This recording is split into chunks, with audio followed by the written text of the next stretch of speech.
Hello and welcome everyone to the first podcast for 2024.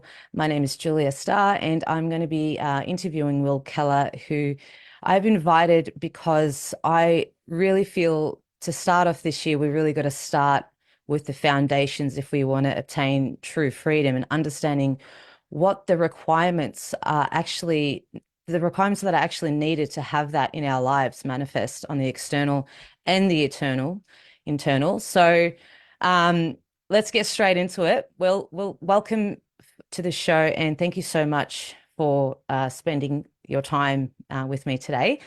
Maybe we'll just get straight into it and just give the viewers a little bit of a background of who you are and the steps that you have took yourself in your own personal life to understand and know natural rights, natural law. hmm Excellent. Julia, thank you. It's a pleasure to be on your show. Looking forward to the convo. Yeah, my name's Will Keller, and I mean, straight up, I'm a man and I'm a blue collar worker. I'm a construction worker. That's kind of my ego identification of who I am in society. But I've always been someone that has had an attraction to the mystery of nature mainly. I was raised on a ranch, so that had a huge impact on me. And being in the music industry in my teenage years and my young youthful 20s and traveling around the world, that was great to experience and grow within myself. But ultimately, my journey began in some of my darkest times, darkest and greatest times, really, because it was right before I was getting ready to become a father, and I was winding down kind of from the prime of my music career, and I found myself in drug addiction. Why this was a blessing? It's a blessing because I took the necessary steps to transmute that time period, but it took me into my own personal purgatory, and it forced me to really look at myself on a deep psychological level. And from there, uh, understanding that the medical system and the government institutions, I've always had that understanding that they were always corrupt, um, illegitimate, null and void. So I didn't really seek that kind of support. I knew that the problem lied within me, in my own psyche. So that really set me on a journey for many years after recovering and healing myself from drug addiction. And then the journey just kept going. I quickly found myself from what you would consider new age spirituality, consciousness, psychology, which was really great, but quickly pivoted into the occult traditions and occultism. And that's where I found the bulk of the information that I focus on today, and found fantastic minds that have, allowed me to progress deeper into my understanding of the nature of reality, the nature of being, truth, God, all of these big questions, which ultimately, all of those that I just said, that is in a category, and that category is called metaphysics. So that's kind of where I dove in. My journey kind of began into the metaphysical realm and occultism, and it's just been flowering ever since then. And to me, in my honest opinion, this journey does not stop. Even as a highly evolved species for humanity, we can continue to distill our souls, say so to say, and evolve Mm. in consciousness and spirituality.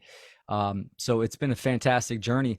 And then at some point, when you have a grasp and an understanding of what's going on in the world, it's one thing to kind of to look at the inner workings and the mechanics, the metaphysical mechanics of how nature, ourselves operate, but to apply it to the world on what's going on a local and global stage, then that's a game changer. And you really have to get a grasp of the root of the problem and have a correct diagnosis. And at that time, having the moral obligation to be a public speaker, come out and speak the truth, weighed heavy on my mind, my heart, Mm. and my spirit. So I had to activate at some point. I've been public for about 5 years, doing public speaking, presentations, and interviews. And I'm committed to it being a lifelong journey. That's beautiful. I absolutely love that. I relate to your story, like pretty much most of it. I also came from the music industry. Um, Alcoholism was in my past.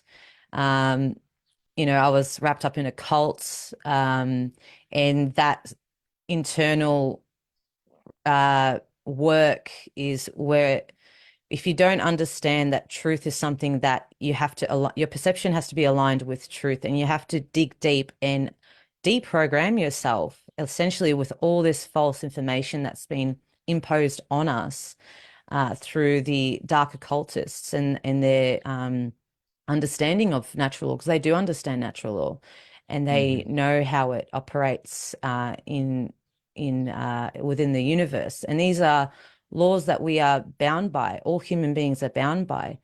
And so when you don't understand that, and like I didn't, very right brain imbalance, also in the new age, uh, just a slave, I had a slave mentality. And when I started my own deprogramming process as well, I felt like I had this moral obligation to do the same thing that you're doing. And I have looked at your presentations, and I've also checked out your interview with Mark Passio. And I came across natural law a few years ago, but I was so not even in that. I wasn't ready to share it because I don't think I had done the work yet. I don't know if that's. It was Mm. way over my head. It's a lot to take in because Mm. you're really coming to a term within yourself about how much you do not know about who you are, and that's a scary process. And a lot of people in our existence on the face of this planet will never go through their lives and face what's going on within them. And has that been something that you've seen a lot of throughout your work? Oh yeah. No, you bring up excellent points. When somebody, well, first, the amount of negative knowledge that humanity is in, including myself and, most of the truth seekers that come across this type of information. And this is why, drug addiction, it's a, this is a common theme in what you would call truth seekers, right? Once you have a grasp on what's going on, and even before attaining the information, I think intuitively we know that something's not right with the world, and that lack of knowledge of ourselves, you can easily fall into the pitfalls of something like addiction. But once pulling yourself out of that and facing the amount of knowledge that you can take in and how far we are down into negative knowledge. When I say negative knowledge, I'm talking about that truth has been inverted. So the negative knowledge, it's really deception, right? Yeah. Up is down, down is up. And like you said, the process of deprogramming oneself and unlearning, this is a extremely difficult process for a lot of people because you really have to go deep into your own psyche, your childhood, your conditioning and programming. You literally have to look yourself in the mirror and be brutally honest. And this is a long, long process. It takes, a lot of courage to do that and a lot of honesty and care. And you Mm, do that on a consistent level. There is no, I feel like there's stages of deprogramming for sure, but the shadow work, it's really just self observation and self synthesis. So this is a continual process. Just as, someone that is quote unquote awake and aware, you could still pick up bad habits, so you need to mm, observe your behavior. um, so yeah, all these threads are very common. Understanding what natural law applies to everything, anytime, anywhere. It's a huge monstrous category. yeah. It's fantastic. I love it. You can apply natural law, which is the laws of nature, to every aspect of your life in and your day-to-day functions and operations. The key is applying it to what's going on in the world. And this is where someone like Mark Passio, the beautiful soul that he is, how his work is so prolific because he took this deep knowledge and information and applied it to the world. And that is what is important. The study of natural law is definitely eternal, for sure. And it's also the most occulted information on this planet for a reason. Because if everyone Absolutely. understood these laws, then we wouldn't be in the problem that we are in today, and which is human slavery. And a lot of Definitely. people can't see that we are literally in a slave. Humanity is in slavery, and just because we're not in lockdown anymore, that was just like the overt representation of what already exists there. But it's within the mind. Mhm. It starts with our thoughts, and if people want to see change on the external world that we're living in, you have to start with yourself.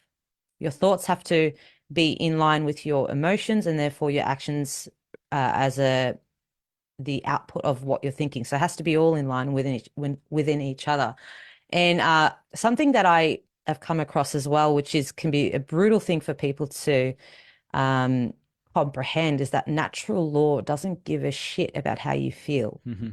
And that's a That's right. really complex thing for people to, it's like that's like a smashing of the ego. Um, Maybe share a little bit more about that, like, because Yeah, absolutely. I mean, it's same thing when someone uses the term God. See, we've anthropomorphized this word God as it's an actual human in the sky. When someone thinks of nature, depending on what side you stand on, it's either nature is just material, it's just dead material, it's not actually alive, right? Or it's also anthropomorphized where it has this human aspect. No one understands that the not no one, but the majority of people don't really recognize that the laws of nature are not personal, meaning that they do not care how you feel whatsoever. If you are going to jump off a cliff, the law of gravitation is not going to care and say, oh, this is a young child. I'm not going to make her fall down to the ground. So the laws of nature work perfectly at all times. It's almost like it's a mechanism, and that's ultimately what it is. It's the boundary conditions and the governing dynamics of reality. This is what keeps order in the universe, right? I mean, true chaos would be static. That's what it would be. But this is God, nature. This is the ordering dynamics of the universe. It's the animating principle and the governing the boundary conditions, right? Mhm. That's God, nature. That's what it is. Gives it's running through all of us, and natural law applies to all of us. It's really one and the same, but we can talk about it as almost separate, just on a descriptive basis. But it works as one system, Mhm. and it's I do feel that there is what you could call a divine intention. This is not personal or relative to someone's feelings, opinions, or beliefs. What I mean by that is that consciousness by its nature wants to push forward, wants to evolve, wants to expand. This is what it does. Now, of course, there is that force of involution, that force of entropy that wants to restrict, because you have those two. This is what makes a good cohesion together. And this is also, the law of correspondence, the law of polarity. So we can look at the natural law principles. Ultimately, it's one system that governs everything, and it applies to human beings in a certain way. And this is where the causal factor of bringing us the consequences of our actions, behaviors, of our thoughts, emotions, and actions. So this is how we can understand the effects of natural law. It's ultimately a big mirror, Mm. and it's definitely not personal. So, and that Mm. can be hard for a lot of people to understand. Yeah, 100%. And before we go further into the principles, I really want to sort of highlight some of the schisms that occur in the brain of someone that has been programmed and indoctrinated, because we've got that. Um, it's not a how am I supposed to say it? Yeah, you got the left brain imbalance and the right brain imbalance, which also creates the worldview of how someone thinks about the reality or even a belief system of the reality that we're living in. So, um, if someone's listening to this and completely disagreeing with what we're saying, what could be an example of a certain type of mindset that they may be experiencing within themselves that they may not be aware of? Mm. Yeah, no, that's great. This is, polarization. And ultimately, there's two types of worldviews that kind of dominate the world. One's a little more dominant. You have the deterministic component, where someone like an atheist thinks that the universe is strictly mechanized and also material, meaning it's just physical matter. So matter is prime. So when you talk about the metaphysical, which this is the unseen forces, right? We cannot see them in the visible spectrum of our, of our sight. It's unseen. Mm, So, but then you ask them, well, you can't see wind, right? You can't see love. You can't see pride. You can't see any of these types of emotions or invisible forces, right? And they'll agree that those exist, right? Because what do you do? How do you prove to an atheist or a materialist, right, that love exists? And they'll say, oh, it's just, it's chemicals in the brain and in the body, and it makes you feel good. Well, that's an effect, but that's not the cause, right? So to prove that I love my daughter, you see the effects of my actions and my behaviors on how I interact with her, right? When you see that. So understanding the unseen and the metaphysical is extremely hard for someone that's a left brain dominant, that's extremely analytical, and that is a materialist. mhm, So getting down to the metaphysical level and understanding the cause, you have to really start from the beginning. You have to have a good grasp of nature, right? Nature is not man-made, and showing them the correspondences, the correlations in nature is something that a left brain person can kind of grasp a little better.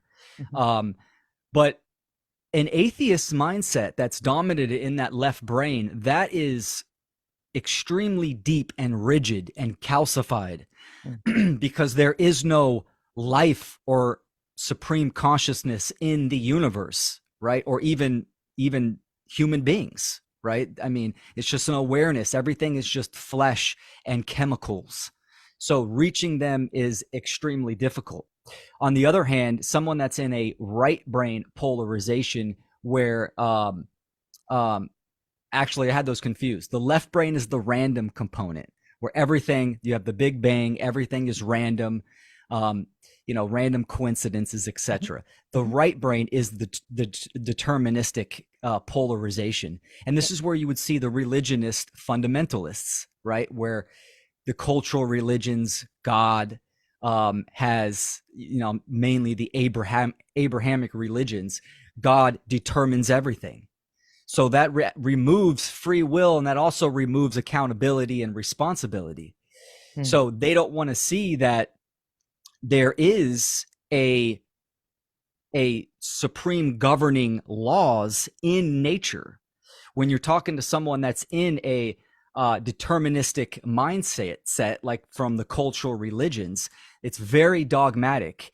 So, and it's also very much based in the emotions as well. mm, So, getting them to look and analyze and have logic and reason and look at nature and nature's laws, the causes and effects, can be difficult with someone that is purely reactive and not focused in that logic and reason and responding to this type of material. So it's a hard task.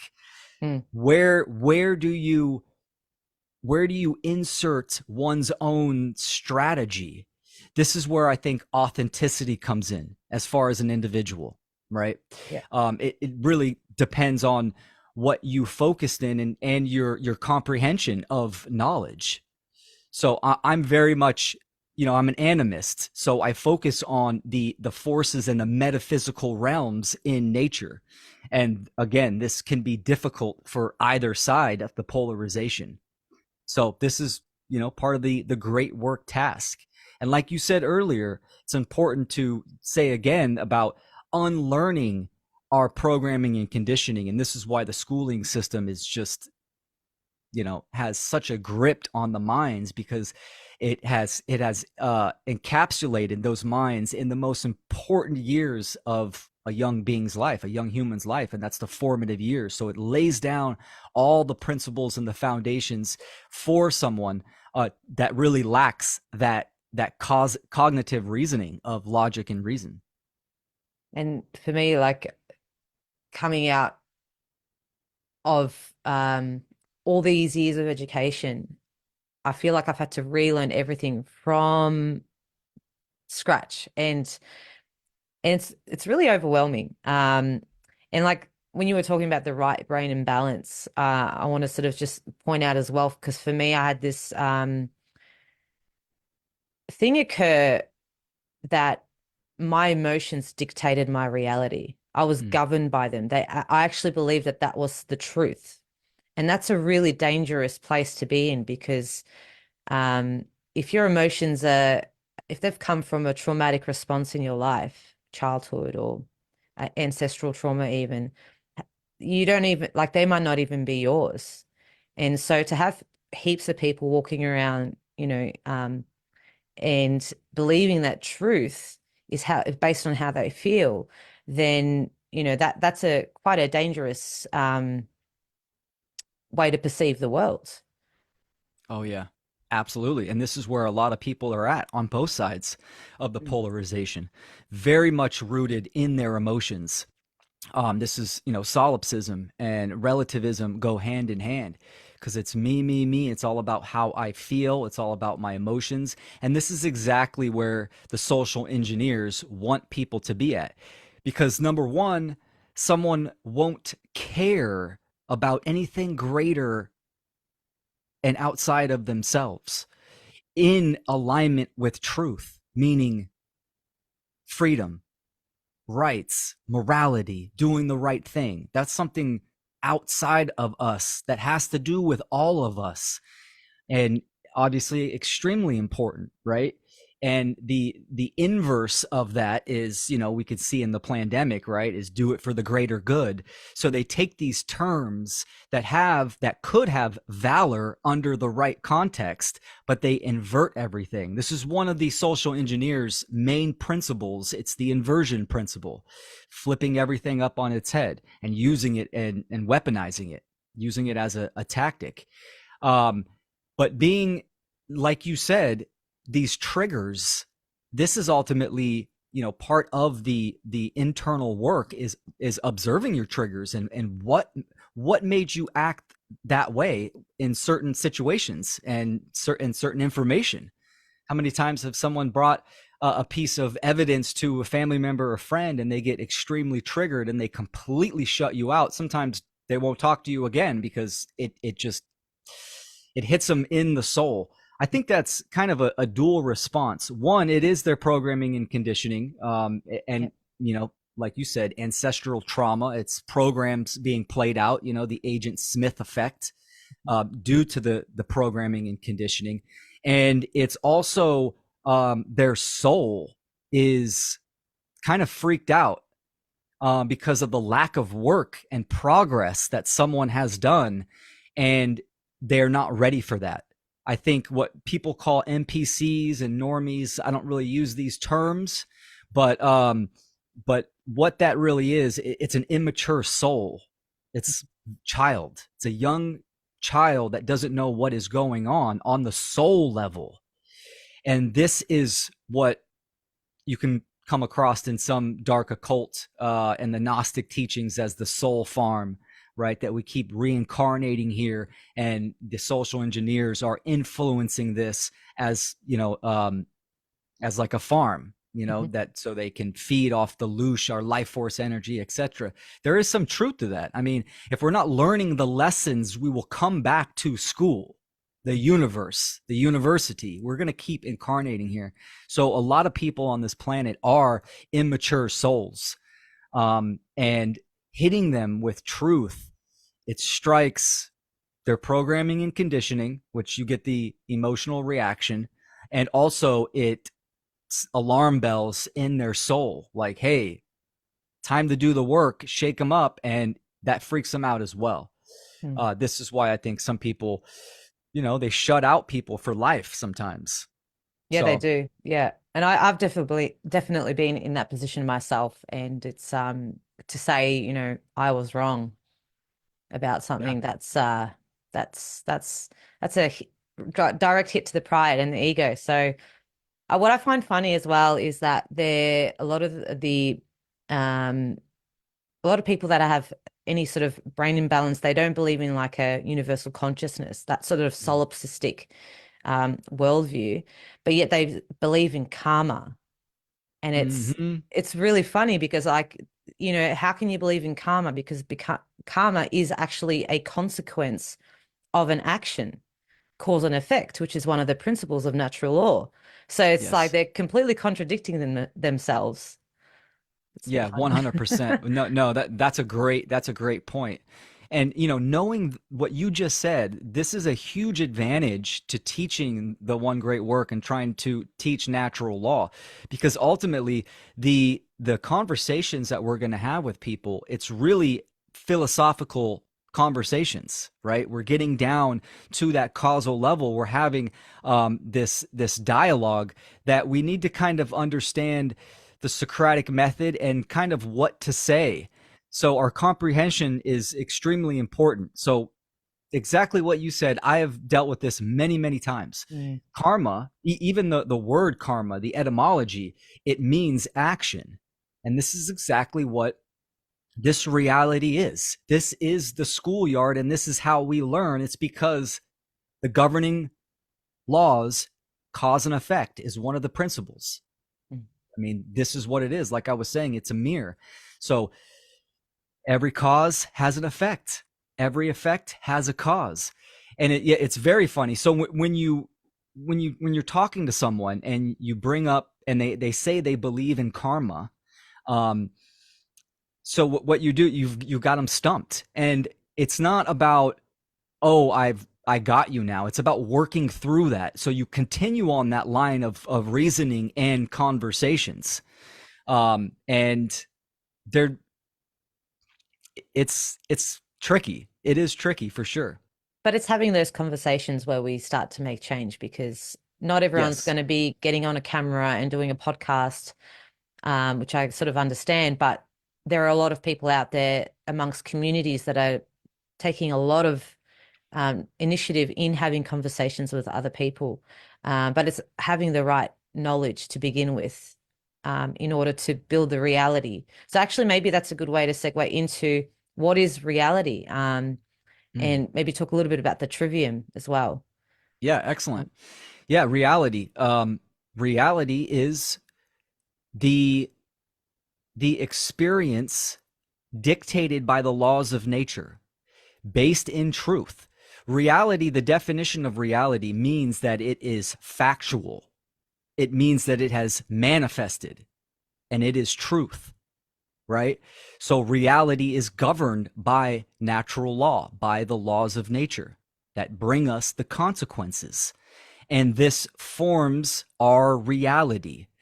Um, the relativists, obviously, there's a huge push in this, even getting into, the quantum arena of folks, that reality is relative and it's all about your perception. Absolutely not. We are living in a universe, a one song, a one verse, a one reality, and we are sharing this reality. So we are co-creators, and we're having our own individual experiences in an objective reality.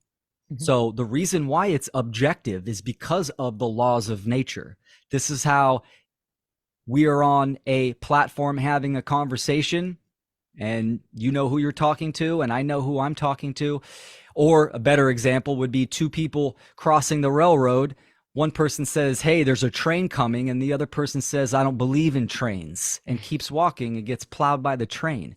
So Yeah. it's a crude, simple analogy, but yet when someone says, "Oh, we're each having our own realities," that needs to be questioned because it can easily be debunked, and that's part of what we were talking about earlier. Solipsism Mm, and egotism. So understanding reality and understanding that the most people understand the physical laws. I mean, we learn this in public school and in government schooling and indoctrination, right? No one denies thermodynamics, gravitation, magnetism, right? We understand that these laws are there, but yet we see the effects of them. We don't actually see these forces in the work. We see thermodynamics when we see heat, gravitation when something falls, magnetism in the effect of a magnet itself. So we understand that there are laws. These are also called fixed principles if you're talking to like a modern academic scientist. They'll say, oh, it's the fixed principles of nature, of reality.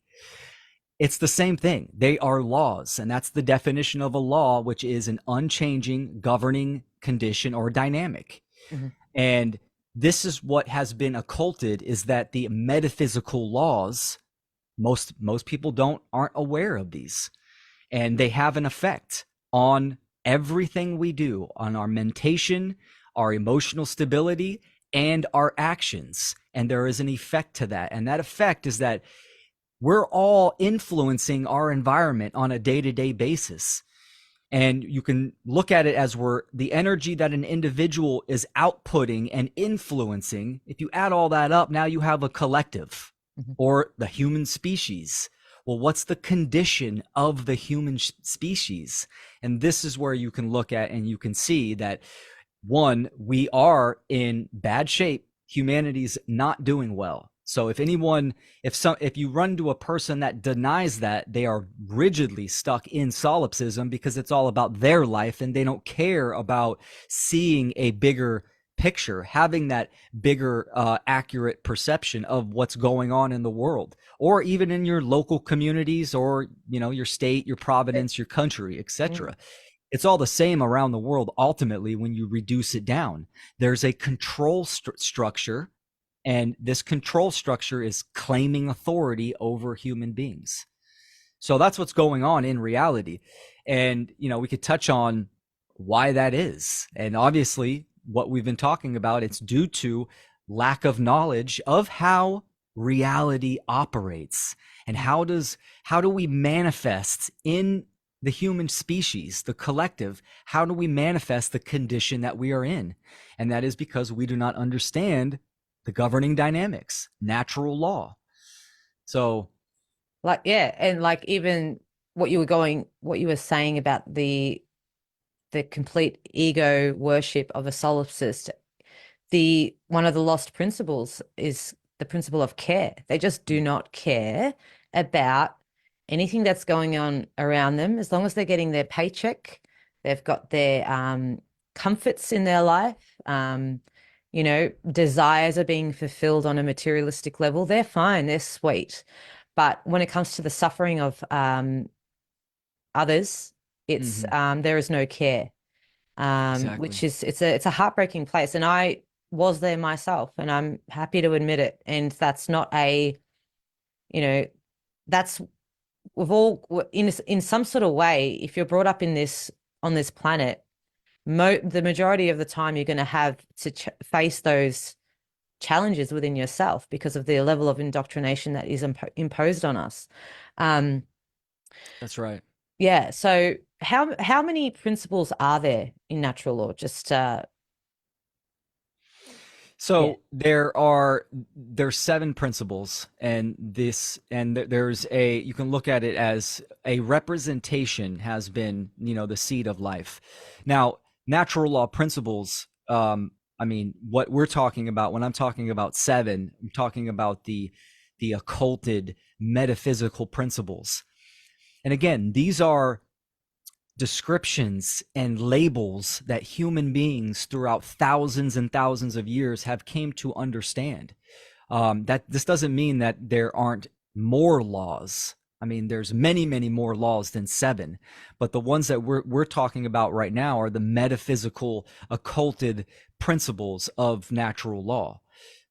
So we can run down there, and there's an all-encompassing principle, which is care, which is what I like to, coin the divine intention, the divine will, which kind of encapsulates all of them.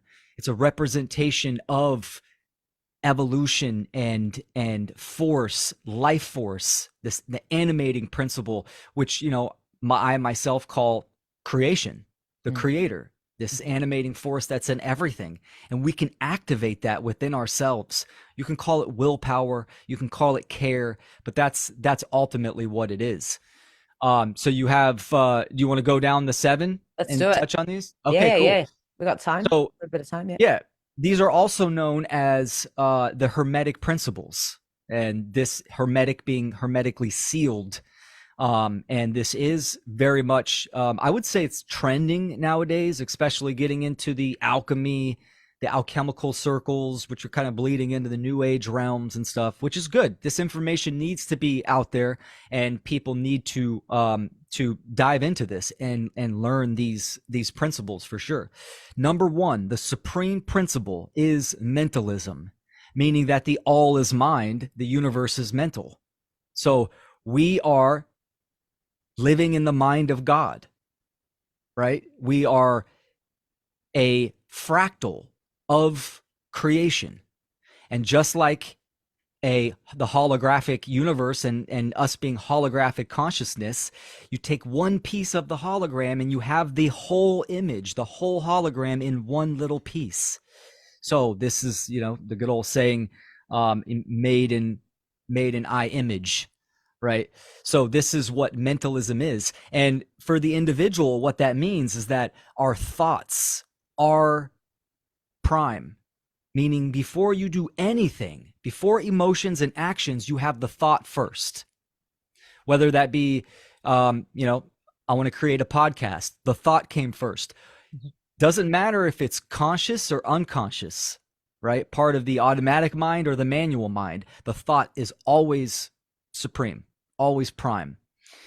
So this is also the key meaning of energy.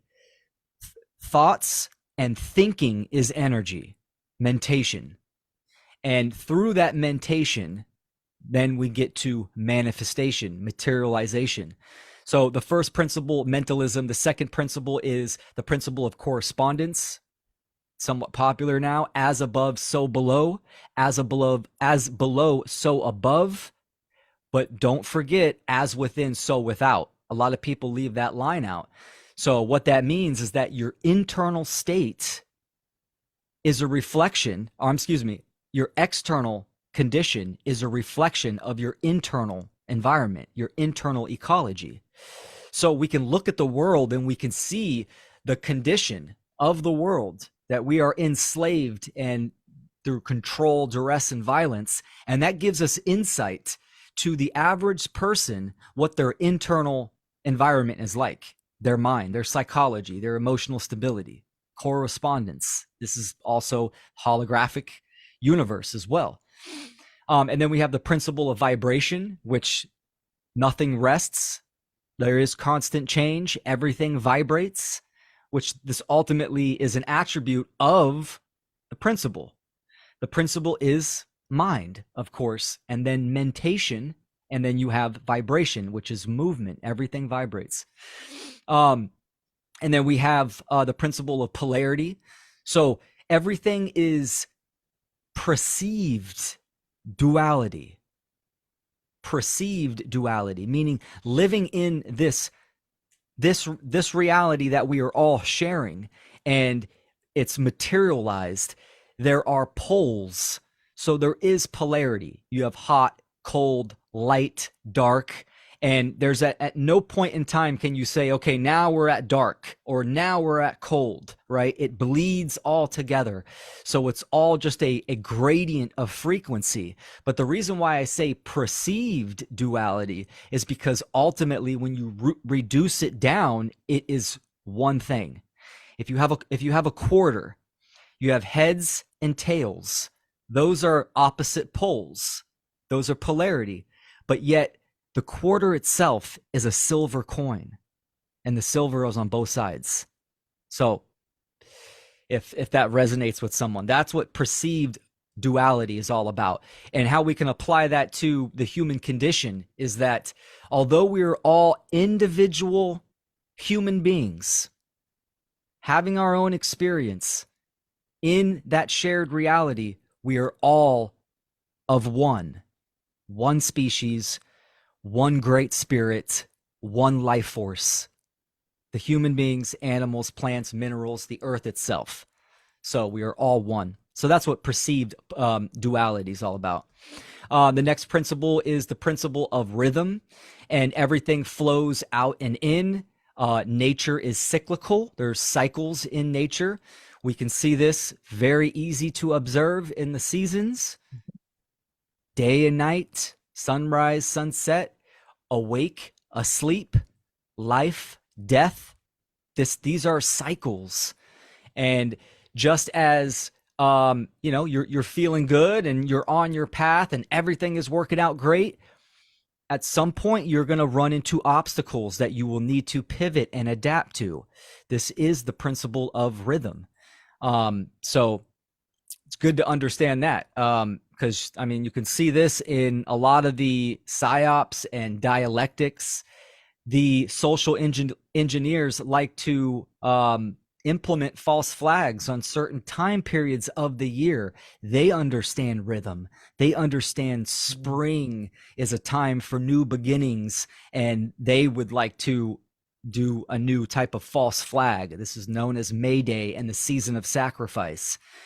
Consciousness goes through rhythms as well, on the macro and the micro. Meaning our thought patterns have a cycle, and the energies, the greater energies coming in, also known as the ages, have an impact and an effect on our consciousness and our mentalism. So the next principle is the principle of cause and effect. Every cause has its effect. Every effect has its cause, which is, we've talked a lot about that. Obviously, what you do in this world, your thoughts will have an effect and affect your behavior. Your behavior will have an effect and influence and affect your environment. And this is how we get the human condition, through our thoughts, emotions, and actions. Cause by what we think, and affect the result of our thought process, our mentation. So, and then the last one is the principle of gender, which gender is in everything. Everything has its masculine and feminine characteristics, qualities, energetic attributes. Now, in all the occult teachings, this is caveated. A couple things. One, gender is in everything. In the manifested reality, it manifests as male or female. We can see this in human beings. We can see this in animals. We can see this in plants as well.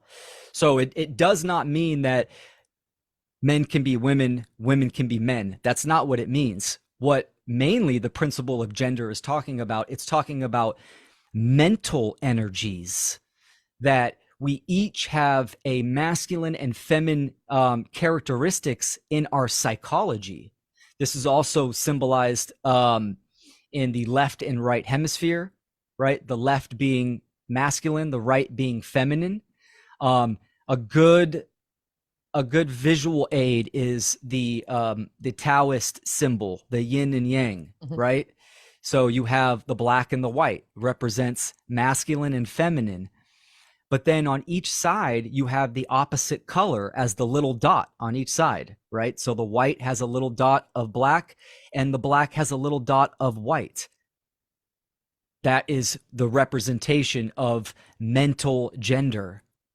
So the yin has a little bit of yang in it, and the yang has a little bit of yin in it.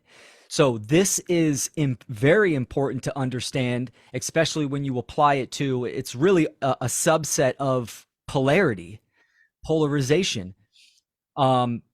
understanding that a man can be polarized and be in an imbalance into his more feminine attributes and qualities, which will take him out of his natural rhythm of his vessel and his experience, and vice versa with women. So that's what the principle of gender represents. It represents mental energy. Beautiful. Thank you so much for yeah, for all of that. That's literally gold. That's so crucial information. And that understanding that uh on the aggregate, um, which you mentioned it a little while ago about the quantum shift. I think that's what you said. Is how Mm-hmm. we will end slavery. Correct. Um, so how can we talk a little bit about the expressions of natural law? Just so how like I guess the positive and negative of an expression, to give just a few examples. Absolutely. So ultimately, the expressions, which is the effect, the energetic effect by from the cause, and that cause is, like I was saying, is mentalism. So when you are in alignment with your thoughts, emotions, and actions, this is unity consciousness.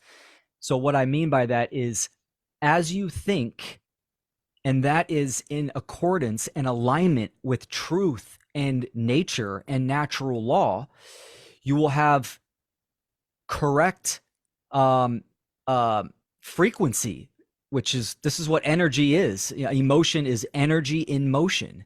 So as I think, so I feel, and then so I act. So understanding that we are enslaved and I need to take action to contribute to the ending of human slavery. I have that thought, that emotion is love, is care, because it is aligned with truth and it is right. It's right, the right thing to do. And then I act on that. I act on my thoughts and emotions. When someone is in an imbalance and not in unity consciousness, as they think, so they feel, and so they act. It's in the inverse, meaning they understand that we are enslaved and they need to do something about it. And they feel afraid because of their programming and conditioning. It's not just one thought like, okay, I need to act. There's other thoughts that accompany it, right? It's like, okay, I need to do something about it. Oh, well, I'm scared to be on camera. I don't know what to do. I don't want to put myself out there. So these are all thoughts that we have. So now, due to that imbalance, your emotions are going to be not in alignment. Mhm. So the expression of fear is predominant. And then the actions that you take will be lack thereof, which will not be right action. You will not act, or you will do something else to numb the progress or what you want to do. So I'm hope I'm explaining that in 100%. a clear, consistent way. And there's categories that we can go down as well. Um, it's really cause and effect, right? So like ignorance begates slavery ultimately, right? Because a population that is ignorant to natural rights will ultimately lose their rights and become enslaved. So it's a cause and effect. And the ignorance, fear, enslavement, knowledge, love, right action, and freedom. So we can you can see this is the unity consciousness, and it plays out in many forms. But it's good to know. And you can understand these expressions by understanding the natural law principles and observing yourself and applying the principles to oneself. I mean, it's Mm. almost like separate categories. First, you need to understand what they are, and then you need to understand how it applies to yourself and nature, the external world, and then how it applies to the governing dynamics of the human condition. Mm, So there's multiple categories. Um, I teach the natural law principles to my daughter and to other children by actually showing them examples in nature and within themselves so they can recognize that. that's beautifully said. And, love is an expansive consciousness, and fear, it's contracting. And I really would like to talk about the freedom movement or the community in the freedom movement, because I've noticed, and I haven't spoken out about it through my own fear, which is, of being judged. And that's one of my hurdles that I've had to overcome. But a lot of the time, majority of people that I see in the freedom community are wanting freedom and truth, yet their actions are not being represented in that what they want. And an example of that is, for example, voting, going into Hmm. politics. And that is actually, you're actually doing harm to another human being by imposing a so-called master to govern them. And I think that's a really crucial uh, element that is missed and not thought about, because they people think that we still need this system, but it's all built from slavery. And the idea that we are not capable of creating something completely different is the exact limiting belief system, that we are not smart enough or creative enough to do this on our own, because because we've been trained to believe that we are not powerful. Um, Yes. yeah, so let's talk a little bit about that, because I think that's a really important thing that, Very, yeah. very important. And this is probably one of the biggest kind of roadblocks that I come into when, kind of analyzing the quote unquote freedom and truth movement, meaning that they say they want freedom. They say all these great things, but yet their refusal to truly look into knowledge, it's incredible, the refusal that people are they put up against. Mm. And it's mainly because, like we were talking about, the expressions, it comes from the internal, meaning that they have not done that work. They're not truly open-minded, and they refuse knowledge. They refuse correct information and correct knowledge, and that keeps them in that fear-based consciousness, because they think that cryptocurrency is going to change everything. They cling on to these novelties. Or now there's RFK's on the scene. Oh, he's totally different. So these programs, especially when it comes to voting or finding a leader that is going to save them, this is obviously a deeply rooted, through ancestral and epigenetics trauma from the Abrahamic religions. This is a religion mindset. Look, it's the savior complex, looking for someone to kind of come and save us. When you talk to someone and they say, okay, we just got to get this person in office and it will change, they have such a narrow bandwidth. One, they don't understand patterns in history, and they can see that never works. And B, the most important really is the moral aspect, meaning that those systems don't have a right to exist whatsoever on truth.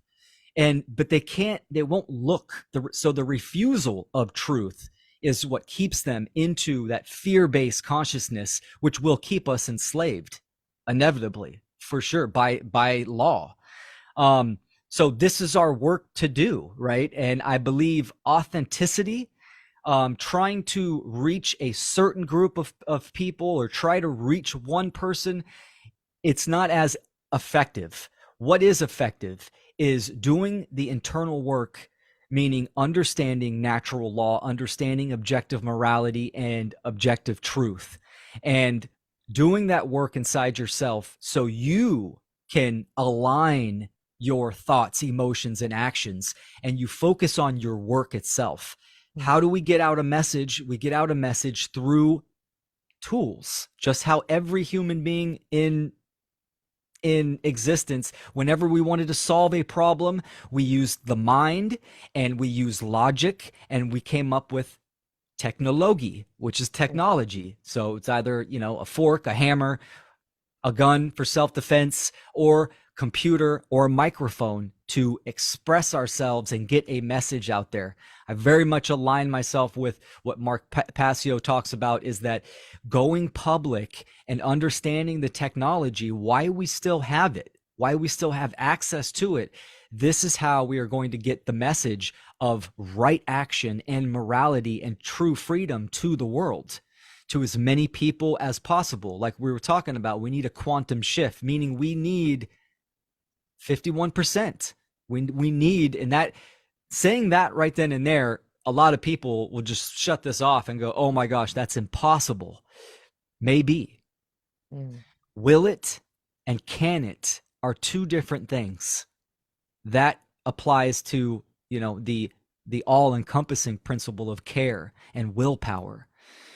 Can we do the work and free ourselves from external slavery? Absolutely. Will we do that? It's up to individuals. And Yeah. it's up to individuals to have that compassion, that love, and that care for truth and for doing the right thing.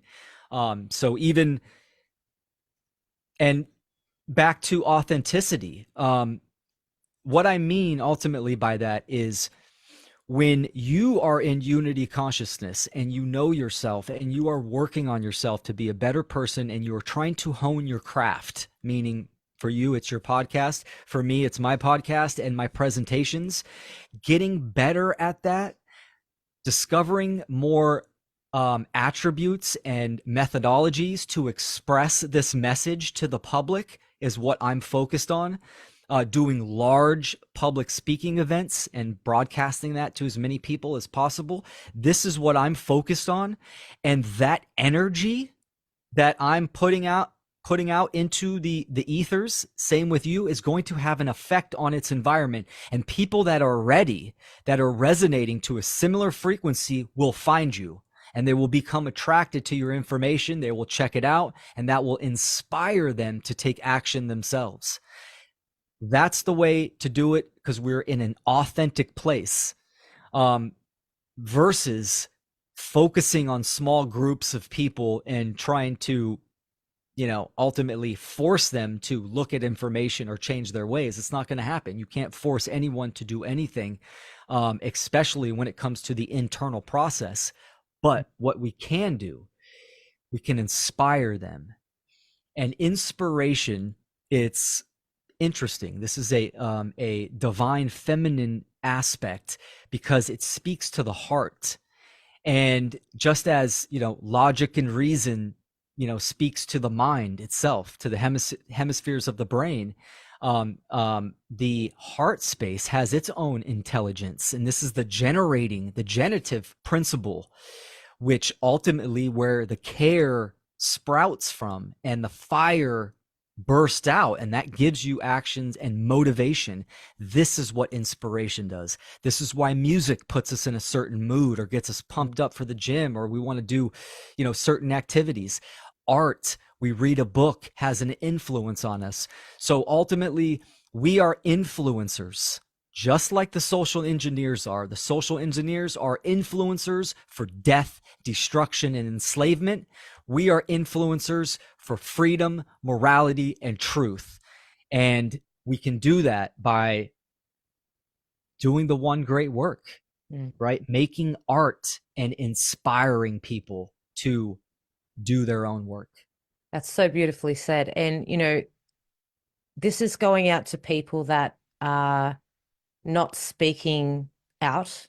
And this is also going out to people that want to, if you have been inspired, um, a trap that people can fall into is like, oh, well, she's already talking about that and he's already talking about that. So I won't do it. I'll do my own thing. Like, this knowledge is there is no new information under the sun. This is knowledge that everyone needs to understand and know. It's a knowing. It's not a belief system, it's a knowing. And if Correct. you think about the dark occultists, they're using their voice 24/7 globally, all the time. You just turn the TV on, it's right there. It's within embedded within our social media, TV shows. I'm not saying that there's always some truths there because otherwise people wouldn't believe it, but they're using their voice all the time. So for you who's listening that is not using your voice, um, just have a think about that. You can Mm. contribute. You've got a phone, you've got everyone's got a phone these days. Start making videos, learn this information and put it out there. Because like you said, people will be drawn and will listen. But it takes work. It's that shadow work, that new age sort of deception where people have been taught that don't look at the evil because, it's going to hurt you or something. If you don't look at evil, it manifests and it grows within your life. Um, Absolutely. yeah. Natural So law expression. yeah. Natural law expression. Exactly. Ignorance, free, um, ignorance, fear, and slavery. How it's going to manifest 100%. I want to say something because you touched on some really good points. Um, Sometimes when someone, taking in someone like Mark Passio, which, sets the bar extremely high, we need to understand that natural law, this is a science of morality. This is a science of being. It's a science of freedom and evolution, actual science. This information has been with us since the beginning of time. Human beings have understood this information at certain levels, and it has been weaponized. So the information differential has created a power differential, meaning Mhm. that because so few people understand this information and activate and apply it, it gives the social engineers control and power. So it's definitely time to take our power back. But someone like Mark Passio sets his creative expression, meaning his work, sets the bar really high. So it's good to understand, look, we starting is the hardest part. Breaking that inertia. Once you break that inertia and you gain some momentum, it will get smoother, it'll get easier, and you can really step into the creative essence because this is what the social engineers do not have. They can manipulate, they can influence, they cannot create. This is why there's always a little bit of truth and a whole bunch of lies and deceptions because they take what already exists and they flip it on its head and then they apply all their tactics and output modalities. We are creator beings. This is what we do. So activating that creative essence and standing in right moral action, now you're in alignment with the macro forces of freedom and God, creation, and they will definitely come to your aid. And understanding that doing the right thing is a frequency, and that blue flame is how it's often talked about in the occult traditions. The blue flame never goes out. It can dim in many individuals, but it is eternal, and we can all light our lanterns and flourish through that flame that gives us courage and motivation. But starting is the hardest part. Number one step is, we'll talk about the trivium real quick: grammar, logic, and rhetoric. You need to take in the information and learn the information of natural law, objective morality, objective truth, and what is going on, the human condition. We need to understand this body of information, which is ultimately occultism, and process that information within ourselves, doing that eternal work. And then the last stage is the rhetoric or the output action, taking action on what you've come to understand. One of the biggest hangups that I've experienced myself, I didn't start for 2 years because I was stuck in the I need to know it better. I need to get more Same. information. I need to be able to explain it at a certain level. I need the tech. I need a really nice camera. I was stuck in that mindset in for 2 years. Observe your own triggers and actions, and write down why you are not starting, and really be honest. Do you need the nice camera? No, you don't. You got a phone that's just as good as a $2,000 camera. So activate. That's what I'm saying. Mm. And you were talking, Starting. yeah, talking about the trivia method, which is which reminded me of, humans are they're like computers. So if you put in garbage information, you're going to get shitty results. But if you put in the right information, the knowledge, you understand it, and therefore then you get a good result. And Correct. so we have been programmed, and it's just about really finding that what is the garbage and what is the the right information, and working through that. Um, 100%. yeah. 100%. That's the nature of a human being. The nature of a human being is that we are programmable and we are creators. Little c creators, not like I'm God and I'm creating my own reality. Not like that. We can influence reality, but that's the nature of a human being, is that we are programmable. We can be whatever we want. The condition of humanity is something different. So you have the nature, we can be whatever we want depending on thoughts, emotions, and actions. So depending on, like what you said, good, high quality information and knowledge, high quality output, action, garbage in, garbage out. That's the programmable state. The condition of humanity is that we are enslaved externally. First, by educating yourself, you break the chains that have enslaved your mind, heart, and soul. That's where it starts, right? Mental slavery must be transmuted, and that is breaking your programming and conditioning. Once you free your mind, it's up to you to contribute to the ending of human slavery. Mm, that's awesome. We're just watching the time and we're sort of hit that hour mark. Is there anything, I think we've covered a fair bit of work content in this interview in this hour, which is awesome because I was I actually, packed. yeah, I was worried that we wouldn't get through it, but yeah, we have. As far as I can sort of see, is there anything else that you want to sort of add as I guess, a closing statement from yourself, and also where Mm. people can find your work as well, which is Yeah, pretty cool. absolutely. Well, again, thanks for having me on, and thanks to all the viewers. If people want to learn more about this, you can go to my website, willkeller.com. I got some in-depth presentations. There's going to be some really big in-depth projects coming out soon, so definitely subscribe to my mailing list and get updates on that. And check out my live shows. I'm doing a live show the first and third Wednesday in the U.S.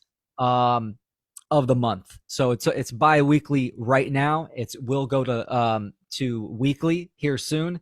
And again, you can see all the updates at willkeller.com. Also, a good resource for people to check out if you want more information on natural law is going to the One Great Work Network. This is a hub of over 75 content creators, all under the umbrella of objective morality, natural law, and creating true freedom in their own unique creative expression. And you can go through there. There's a 24/7 live player. You can watch live Awesome. shows and go through those content creators and check out their work. You're going to find someone that you resonate with. Many of the people, they focus on different topics, and that's what's great. I do a lot of conscious parenting. There's several other content creators that do that. There's health, there's fitness, there's deep internal work, there's deeper information on occultism, but it's all ultimately that core message of creating true freedom for humanity and how we do that. So Awesome. again, yeah, thanks for having me on, and thank you to all that viewed and checked us out today. I appreciate you all. Awesome. Well, yeah, what an awesome conversation. I'm just, yeah, it's really And great. thank you for doing the great work. So Yeah, I love it's it. finally, it's just I myself also had that few years of like, oh, I don't know enough or I haven't, anyway. And I was just like, I've just got to bite the bullet. I do know what I'm talking about, as to my best of my capability. And it's just putting it out there because, yeah, that's what I want. I tend to always say to myself, I want the truth, I want freedom, and that needs to manifest itself. So, um, yeah, awesome. So we'll be in touch, I guess, and we'll obviously your presentations, other presentations around conscious parenting, I find extremely valuable as well. Um, and yeah, we'll be in touch, and yeah, we'll just Excellent. do that. Anytime I'll come back on. I really enjoyed this conversation. Thank you so much, Julia. Awesome, awesome. Thanks.